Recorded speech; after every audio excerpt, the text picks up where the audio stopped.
السلام عليكم. أنا نسرين. اليوم بغيت نحكي لكم حكايتي، حكاية اللي عمرني ما تخيلت نعيشها. بدأت بحلم زوين ولكن تقلبت الكابوس، ومن بعد لقيت فراسي خاصني نوقف ونواجه.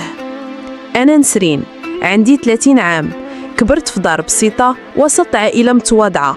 والديا ربوني على الصراحة وعلى الاحترام. كنت البنت الكبيرة في الدار، كنهز المسؤولية، وكنت ديما كنحلم بحياة زوينة، نقرا، نخدم، نتزوج ونعيش مستقرة. في الأيام ديال الجامعة تعرفت على شاب كان باين مؤدب، كيهضر مزيان وكيدير راسو مسؤول. بدا كيتقرب مني بشوية بشوية، يسول عليا، يعاوني في القراية وكيهضر معايا بزاف. مع الوقت وليت كنفكر فيه وحسيت قلبي تعلق بيه. مع مرور الشهور خطبني، والديا عجبوا به ومن بعد تزوجنا. قسما بالله داك النهار كان أسعد نهار في حياتي. كنت كنقول ها هو الحلم ديالي بدا كيتحقق، غادي نعيش حياة ديال الحب والهنا.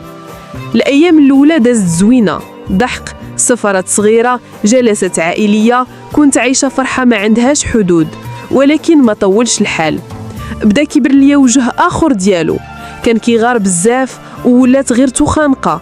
ما بغانيش نخرج مع صحاباتي، ما بغانيش نخدم، حتى التليفون ديالي كان كيتفلى فيه ويبغي يراقبني. كنت كنعذر راسي ونقول راه غير كيبغيني وكيغير عليا.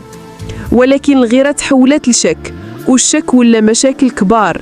بدا كيغيب على الدار، كيجي معطل، مرات بريحة الشراب، مرات معصب وما كيبغيش يهضر. نهار من الأيام لقيت ميساجات غريبة في التليفون ديالو، رسائل مع واحدة أخرى. قلبي تهرس في ذاك اللحظة. واجهته، بقى كيكذب ويقول راه غير صاحبة قديمة، ما كاين والو. ولكن أنا عارفة بلي الموضوع ماشي بسيط. بديت كنشوف تصرفاته وقلبي ما بقاش مرتاح. النهار اللي اكتشفت فيه الحقيقة كان أصعب يوم في حياتي. تبعته من بعيد ولقيته كيمشي عند دار وحدة معروفة في الحي. كنت واقفة كنشوف ودموعي السيلين. لقيته عايش حياة أخرى، حياة مخبية عليا. تصورت الإحساس ديالي. أنا نسرين اللي كنت حاطة حياتي كاملة عليه، لقيت راسي مخدوعة وخيانة في قلبي. رجعت للدار وأنا محطمة، ولكن في ذاك اللحظة حسيت بقوة جديدة داخلي. قلت أنا نسرين وماشي أي واحد غادي يكسرني. واجهته وما لقى ما يقول، غير سكت. أنا قررت نسالي معاه. رجعت لدار والديا وبديت حياة جديدة. ما كانش ساهل، بكيت ليالي طويلة، ولكن مع الوقت تعلمت أن القوة كتجي من الداخل. اليوم وأنا نحكي قصتي كنقول كل وحدة كتسمعني، إلا عايشة في حلم وتقلب لك كابوس، ما تخافيش توقفي وتبداي من جديد.